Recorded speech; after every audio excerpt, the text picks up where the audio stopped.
अपने आप को सबसे बड़ा राष्ट्रभगत बताने वाला संगठन आरएसएस पर एक इंजीनियर ने सुसाइड नोट में लगाए गंभीर आरोप। राम राम। केरल के एक 26 वर्षीय सॉफ्टवेयर इंजीनियर आनंदू अजी ने आत्महत्या कर ली। उन्होंने केरल के तिरुवनंतपुरम में एक होटल के अंदर आत्महत्या की और उन्होंने एक सुसाइड नोट अपने सोशल मीडिया हैंडल पर छोड़ा। उसमें उन्होंने आरएसएस यानी कि राष्ट्रीय संघ सेवक पर बड़े ही संगीन आरोप लगाए हैं। उसने अपने सुसाइड नोट में कहा कि जब वह 4 वर्ष का था तो उनके माता पिता ने उनको संघ से जुड़ने के लिए अपने जानकार पड़ोसी के साथ आरएसएस की शाखाओं में भेजना शुरू किया, जहां पर सबसे पहले उस व्यक्ति ने उसके साथ यौन शोषण और दुराचार किया। फिर धीरे धीरे वह शिविरों में और आरएसएस के कार्यक्रमों में जाने लगा। वहां पर उसके साथ अन्य कई व्यक्तियों ने भी जो है यौन शोषण किया और दुराचार किया। जहां बचपन में हम सुबह खेलने जाते थे तो दादी कहती थी कि उस मोहल्ले के पार्क में मत जाना। क्यों नहीं जाना? बोले वहां शाखा लगती है। तो क्या होगा शाखा लगती है? तो मैं बच्चा था, पूछते थे, बहस करते थे।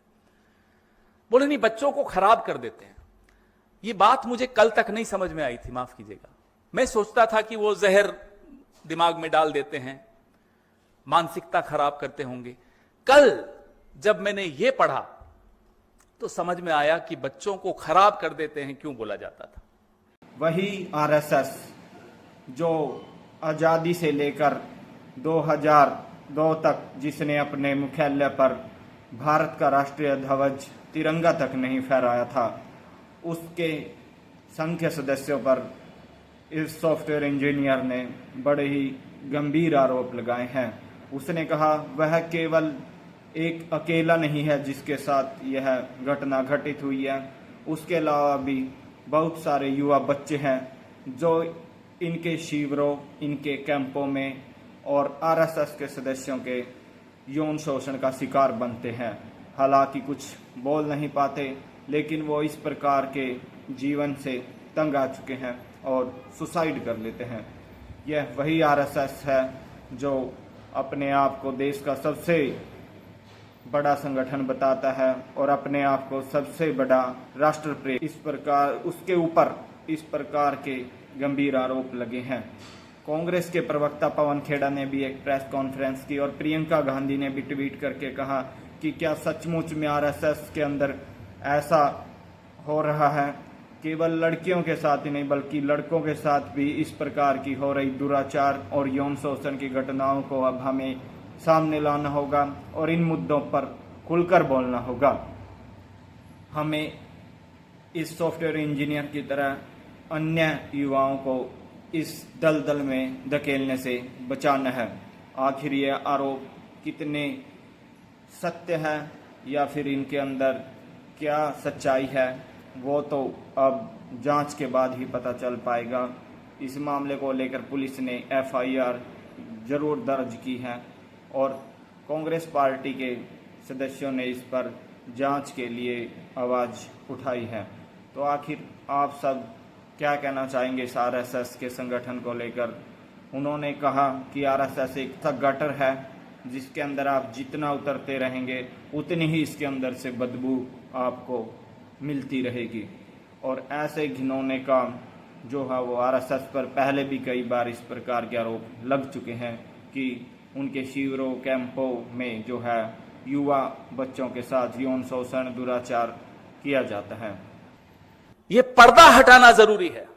इस पर्दे के पीछे क्या हो रहा है वो देखना जरूरी है, वो जानना जरूरी है, वो लोगों को बताना जरूरी है। आनंदू की मौत पर इस तरह के पर्दे नहीं चाहिए। यह आनंदू की मौत पर एक पर्दा है जहां आरएसएस का आप नाम नहीं लिख रहे। यह पर्दा डालने का षड्यंत्र शुरू हो चुका है। इसकी ऐसी जांच होनी चाहिए और ऐसी सजा मिलनी चाहिए कि जो समाज के लिए एक उदाहरण बने। जो भी इस तरह की संस्थाएं चलाते हो, वो सामाजिक संस्था हो, वो धार्मिक संस्था हो, वो राजनीतिक संस्था हो, किसी धर्म से संबंधित हो, किसी जाति से संबंधित हो, उनको सबक सिखाना बहुत जरूरी है। जो बचपन में किसी के साथ हुआ हो वो जीवन भर उसका साथ नहीं छोड़ता, उसके मानस पटल पे उसका जो प्रभाव पड़ता है वो आपने देखा आनंदू अजी के साथ जो हुआ। हम आप सबसे गुजारिश करते हैं, निवेदन करते हैं, ना केवल आपसे, तमाम सामाजिक संगठनों से, राजनीतिक दलों से, समाज से बाहर आइए, पर्दा हटाइए इस तरह के संगठनों पर, अपने बच्चों को बचाइए, अपने आने वाली पीढ़ियों को बचाइए। समाज में जहर तो फैल ही रहा है, उससे भी बड़ा जो हो रहा है, लोगों के मन में अवसाद डाला जा रहा है, लोगों का बलात्कार बच्चों का हो रहा है। और हैरानी की बात, 24 घंटे हो गए, कोई टिप्पणी कहीं से नहीं आएगी। छोटी छोटी राजनीतिक बातों में सब व्यस्त हैं।